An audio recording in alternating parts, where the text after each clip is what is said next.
ઓમ શ્રી ગણેશાય નમઃ. જય શ્રી કૃષ્ણ. કાનાની પ્રિય ગોપીઓ, આપ સૌનું મારી ઓમ ડિવાઇન કથા યુટ્યુબ ચેનલ પર હાર્દિક સ્વાગત છે.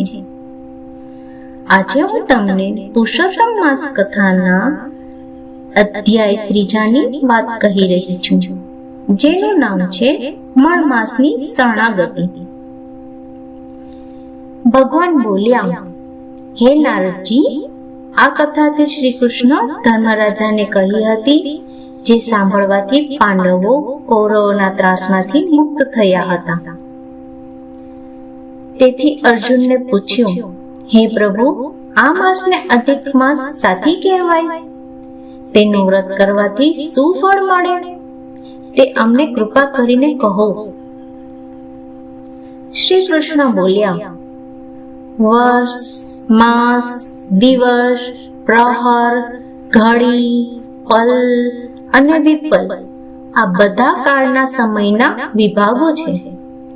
સમુદ્ર, નદી, તળાવ, ઝરણા એ બધા જળના વિભાગોના અધિષ્ઠાતા છે.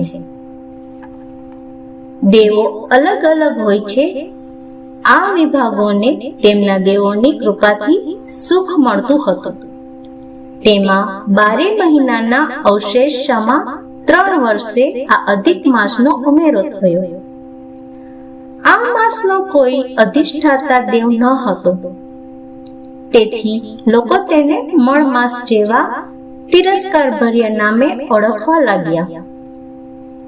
આ માસમાં સૂર્ય એક જ રાશિમાં રહેતો હોવાથી તેને નિંદા પાત્ર અને મલિન ગણી તેમાં કોઈ સત્કાર્ય પણ કરતું નથી. આ રીતે હળધૂત થઈ માસે નિરાશ થઈ આપઘાત કરવાનો વિચાર કર્યો.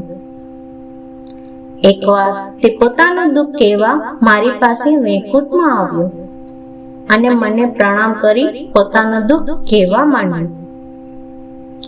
ત્યાં શૌનક મુનિ બોલ્યા, હે સુખદેવજી, તો એ કથા અવશ્ય અમને સંભળાવો.